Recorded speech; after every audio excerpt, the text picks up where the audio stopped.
ሲዳርለት እዚህ በላይ ምን አለ ደስታ? እንግዲህ ልጆች ሁሉን አልፋችሁ እዚህ ደርሳችኋልና ፈጣሪ ይባርካችሁ። ፈጣሪ እንግዲህ ወልዶ ለመሳም ያብቃችሁ። ፍሬው ያማረ ዘር እንዲበዛለት አባት ደስ ይለዋል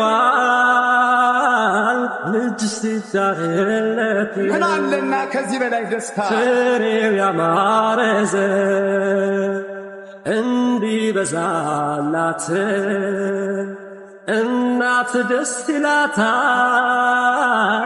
ልጅ ሲዳርላት። አይሃደር መጨረሻው እንግዲህ ወልዶ አሳድጎ አስተምሮ ካስመረቁ በኋላ ወግ ማረጉም ማየት ነው። ትዳራችሁ ይስመር ብለው ሲመርቁ